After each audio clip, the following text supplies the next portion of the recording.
And we're back with a quick tutorial on Project Zomboid. Muscle strain. What is it, why you should care, and how you could manage it. Muscle pain is just straight up pain. That is all it is. You can observe how much pain your character is experiencing in the debug mode, or you could just install the Simple Statuses mod and you can see the pain listed on your screen. This makes it far easier for explanation purposes. The way you will normally encounter muscle strain is by swinging your weapon at zomboids. However, you don't necessarily have to swing your weapon at zomboids. You can attack empty air, it will cause the same problem. As you will see in the bottom right there, our pain levels are at 2, 3. Once we hit level 3 pain, minor muscle strain is going to show up on your status window. Then, once we go up as far as level 10, this is when you will get a notification in the top right of your screen indicating that you are now suffering from minor pain. Minor pain is effectively harmless. It's a 5% increased chance to trip when run, sprint, vaulting over low fences. So long as you're not vaulting over any fences, you will notice zero difference, so you can keep fighting through the minor pain. However, once you get up to 20 pain, throbbing pain, it's hard to keep focused. This results in a melee damage and attack speed decrease because your attack muscles are currently experiencing pain. Also, you can't sleep. But the main problem is, since you now do less damage and attack more slowly, you're going to start taking longer and longer to kill everything, which takes more swings, which generates more muscle strain.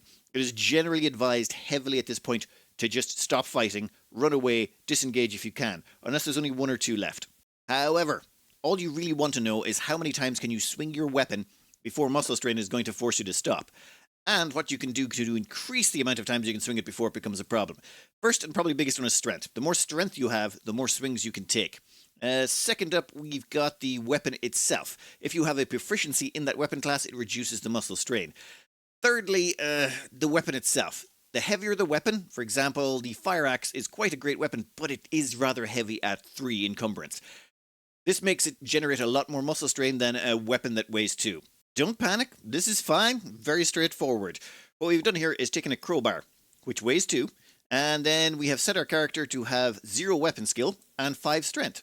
And a character who has 0 weapon skill and 5 strength swinging a crowbar can swing it 30 times before they encounter the first pain threshold. If you want to figure out what it takes to get to the second pain threshold, just double it, and you'd end up with 60 swings before they get to the point where they should disengage. Then, we took the same character, upped their strength by 1, repeated the test, and got 32 swings, 38, 42, 50, so at level 10 strength they're swinging 64 times.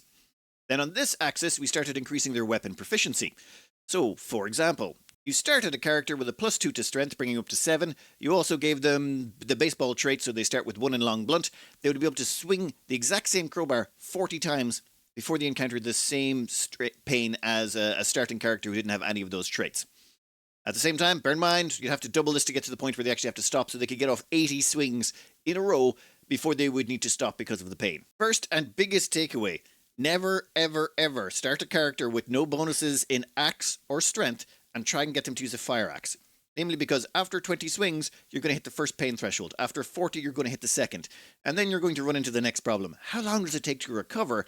35 to 40 minutes in-game. That's 1 minute 40 seconds in real life. So, if you just swing your axe 20 times, you will then have to wait 40 minutes in-game before you can then do 20 more swings. This really hard limits you on the amount of swings you can get off in a game.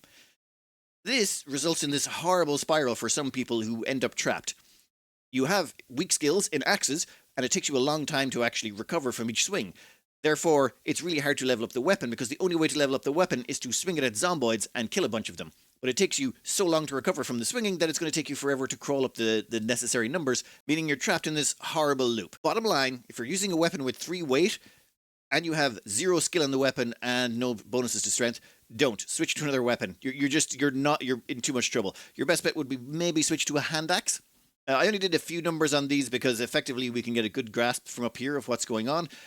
And this one down here is slightly special though. When it comes to one-handed weapons, there's a slightly different mechanic at play here. One-handed weapons only affect 1 arm and therefore only 3 muscle groups.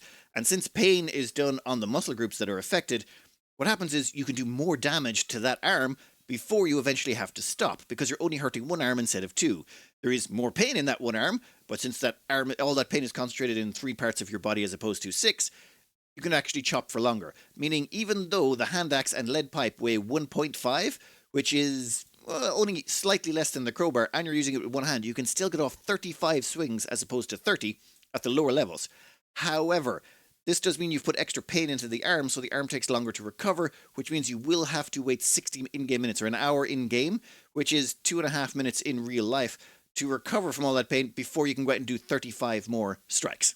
Also, there is no way to speed up the recovery time. Eating lots of food, there's no meds that can do it. It's just, think of it like a sink of pain. You've poured buckets of water in and you just have to wait for it to drain. You can't enlarge the drain pipe, you can't make it better. All you can do is put less buckets in. Way to do that, have higher strength or have more levels in the weapon. There is, of course, the option to pound painkillers. Pound a painkiller, you can just actually fight on through the pain. What's affecting your damage and attack movement is not the actual muscle strain in your arms, it's the pain it's generating. As long as you deal with the pain, you can still keep striking as normal, even though your arms are in blazing agony. So long as you're not feeling it, it doesn't affect your swings. However, I would caution you against just going with a weak character and pumping them full of painkillers, because you still will have to pay the recovery bill no matter what. There is no way to avoid that. So unless you're doing something where you're clearing out a big area and you're expecting a lot of downtime afterwards, you probably should balance this. Building on the painkillers here, do not, under any circumstances, do exercise in the first couple of weeks of the game is my advice. Namely because exercise will generate pain in your body, and pain is just pain. It doesn't matter where it comes from. It's going to cause you problems throughout your entire body. So if you do exercise, you will get muscle strain the next day. It's a different type. It's exercise strain, but it still generates pain, which will cause you problems, well, the exact same problems that muscle strain is going to cause you. And in the early critical days where every day counts and you're trying to secure all the necessary resources, this is going to negatively affect how many zomboids you can take on. Just a little bit of a rant here to really hammer home how vitally important it is to have either a proficiency in a weapon or a decent chunk of strength on any new character. We're going to take a 0-5 person and we're going to put them up against someone who starts with a bonus of 2 to strength and 1 proficiency in the weapon they're using. So we're assuming they're both using a crowbar, one of them starting with a default character with no bonuses to crowbar strength, and one of them starting with 2 strength, 1 crowbar. And this is the resulting test. We're going to assume that you're getting 1 XP per hit. At 1 XP per hit, it makes it much easier to figure things out, but normally you'd be getting about, say, half an experience per hit. However, since the base player has no bonuses to their weapon damage, they actually get a quarter of that XP. The person with the 1 experience would be getting quadruple that, which is why they're getting 1 XP and the others not. Anyway, for the base player to get to level 1 in their weapon of choice, which is the crowbar, it would take them 16.6 minutes. That's assuming they stayed fighting the entire time. You got to remember here, what we're working on is they have to rest for 40 minutes in-game after they swing the weapon X amount of times.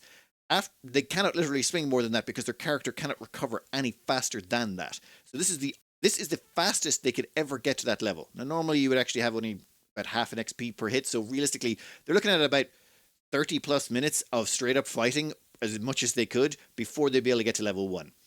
Then, to go to level 2... let's just take the bottom character first, the one with the skill bonuses. Yeah, they're going to go from level 1 to level 2 in about 6.25 minutes. Just because they're getting the full XP per hit and they can get 40 hits off per 40 minutes. They're just going to smash through it. And to get to level 3, it's another 11 minutes. Assuming they keep fighting as much as they can. That would actually become a problem in itself, staying out in the field that long. But realistically, in about the time it takes from someone with no bonuses to go to level 1, the level 1 player with the bonuses could go to level 2 and then on to level 3, roughly. As for going up to level 2, that's another 30 minutes. Going up to level 3, that's another 57 minutes. It gets slowly better as they go on from there. As they get higher proficiency, they can do more swings. But like I said, normally you wouldn't be getting a full XP per hit. It's usually about half. So they'd be looking at a full hour of fighting as much as they could before they could get from level 2 to level 3. And that's assuming they use every single bit of muscle strain they've got and they don't ever have any downtime where they're not fighting or recovering from muscle strain. A couple of quick notes here at the end. If you start as a fire officer, you'll be able to get off 24 strikes with a fire axe before you tire out. Lumberjack gets up to about 27, though I didn't account for the fast attack bonus with lumberjacks. So I suppose the grand message here at the end is, if you just have a weapon proficiency and no bonuses to strength, you're going to want to stick to short, blunt, one-handed weapons, or maybe even a hand axe like a hatchet.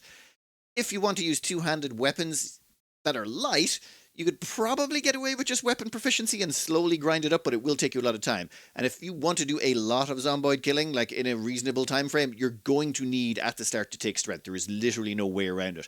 Having 2 points in strength effectively makes any weapon you pick up, even if you have no proficiency in it, they're the equivalent of about having a level 3 proficiency and 5 strength. So strength is just absolutely peak in my opinion in the current build. Anyway, I'm going to cut this out here. I hope this is mildly informative for you, and good luck.